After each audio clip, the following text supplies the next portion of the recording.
Hold on to your remotes, GH fans, because today's episode was an absolute roller coaster of panic, romance, and one massive emotional payoff that we have been waiting months to see. If you didn't have a box of tissues next to you during that hospital scene, you are stronger than I am. Between Laura getting sucked back into the mob's orbit and Brooklyn finally getting the validation she deserves, this episode delivered on every level. Let's dive deep into the drama, the tears, and that shocking body in the trunk. The mayor, the body, and the mob boss. We open right where the nightmare left off. Laura Spencer Collins screaming her lungs out on Route 23. And look, we have to talk about the elephant, or rather, the corpse, in the room, or trunk. The makeup department went hard on Dalton's body. I know they were going for dead, but the man looked like he'd been floating in the harbor for a week. It was terrifying, and honestly, seeing our beloved Laura that shaken up was visceral. After checking for a pulse, spoiler alert, there wasn't one. Laura spirals. Watching her cry, "No, no, no," was heartbreaking. She's the mayor of Port Charles, for crying out loud. She's supposed to be cutting ribbons, not hiding bodies. She flashes back to her threats against Dalton, realizing how guilty she looks. And here is where the episode gets real. Who does Laura call? Not the PCPD. Not her husband Kevin. She makes the call that proves just how gray her moral compass has become. She calls Sonny Corinthos. The tension on Route 23 was thick enough to cut with a knife. Laura is sobbing behind the wheel when Nathan, of all people, pulls up to check on her. My heart was in my throat. She manages to stammer out a lie about a flat tire, and just as Nathan reaches for that trunk handle, and Laura's life is about to end as she knows it, Sonny appears out of the mist like a guardian angel with a hitman skill set. Sonny handles the situation with that signature cool confidence, shooing Nathan away. He assures Laura he can handle this. Back at her office later, Laura is a wreck. She admits she froze and should have called the police, but Sonny gives her a reality check. Someone is framing her. It's a setup, clear as day. Sonny promises her car will be back in her driveway tomorrow, detailed and spotless, as if Dalton never existed. It's chilling how good he is at this, isn't it? Laura realizes this has Sidwell written all over it. Janie Francis deserves all the awards for this performance. The vulnerability was off the charts. Jason choices. Duty over love? Meanwhile, over above Bobby's, Britt is having a meltdown and honestly, same. She's trying to pull it together when Jason Morgan shows up. He drops some intel about Danny and Charlotte stepping up for Rocco, but Britt cuts to the chase. Jason questions her about the key fob to Dalton's lab. He knows she's in trouble. He wants to help. But Britt, bless her heart, asked for the one thing Jason has historically been terrible at giving: priority. She cries, "I have to know you will put me first, that I'm worth risking my life." It was such a raw plea for love and safety. She just wants to know she matters more than the business. And just as Jason promises she can trust him, ring ring, it's Sonny. The timing could not have been worse.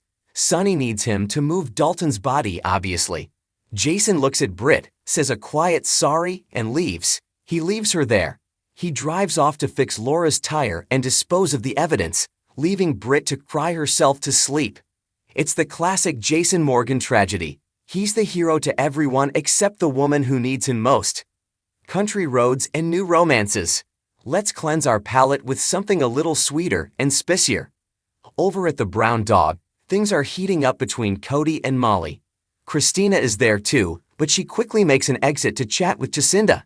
Sad news alert. Apparently, Charlie's is being torn down due to structural damage. That bar is a staple. Christina is looking for a new opportunity, which conveniently leaves the would-be lovebirds alone. Molly is gushing about Cody rescuing her dad, a totally valid reason to swoon, but the vibe shifts when they start talking about her book research on country music. Cody, ever the charmer, asks her to dance. As they sway to a country ballad, gazing into each other's eyes, and later with Molly resting her head on his shoulder, can we say chemistry? I am fully on board with this ship. They felt soft, genuine, and exactly what both characters need right now. The moment we've all been waiting for. Thanks, Mom. Okay, grab the tissues. This is not a drill. At General Hospital, Brooklyn is spiraling. She feels guilty about lying to Tracy, she's worried about Dante, and she's heartbroken over Gio. She feels helpless. Enter Michael Corinthos, doing his best work as a supportive cousin/friend. Michael gives BLQ a much-needed pep talk. He reminds her that father-son relationships are messy, he would know, and that she has the power to be the support system Gio needs. He secretly calls Gio to the hospital, setting the stage for the breakthrough of the year. When Gio arrives, Brooklyn tries to clear the air. She tells him firmly that Dana doesn't speak for her. She validates Gio's intentions, acknowledging that he was trying to do the right thing with the animal testing, even if it went sideways. And then, they go there, the adoption. Gio reflects on her giving him up, realizing she, like him, was just trying to do something good, even if she couldn't predict the hurt it would cause. It was a moment of profound empathy. Brooklyn tells him that he's allowed to have regrets, but he shouldn't blame himself for Rocco's choices. She promises to stand up to Dant for him. And then it happened. The words that froze time. Gio looks at her, vulnerability written all over his face, and says, "Thanks, Mom. I am." Sobbing. They embrace, and Michael watches from the doorway with a smile. It was perfect. After all the fear that she would push him away, Brooklyn finally got the acceptance she's been craving. It was the emotional payoff of the season. Detective Chase on the case. Lastly, we have Chase doing what Chase does best, being the most moral guy in the room, even when it's dangerous. He corners Alexis with a bombshell. He can disprove Michael's alibi. He's got confirmation from a drunk Ezra regarding Jacinda and the night Drew was shot. Alexis, putting on her lawyer hat, warns him that hearsay isn't proof and going up against Ezra could nuke his career. But Chase, he doesn't care. He tells her that Willow's freedom is worth his badge. We love a man of principle. This storyline is heating up, and I have a feeling Chase is about to walk into a trap, but you have to admire his dedication to the truth. Final thoughts and what's next? This episode was a masterclass in balancing high-stakes crime drama with deep, character-driven emotional beats. MVP of the episode. It's a tie between Jeannie Francis for that panic attack in the car and the writers for finally giving BLQ and Gio that mom moment.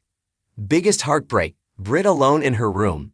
Jason, you have some serious groveling to do. Most intriguing setup. Who is really behind the frame job on Laura? Is it just Sidwell, or is the conspiracy deeper? Coming up, it looks like Jason is going to try to prove his loyalty to Britt. Good luck, buddy, and Jack is dishing out punishment.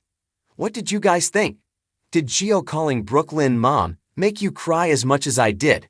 And are we worried about Laura getting caught up in Sonny's world? Let me know in the comments.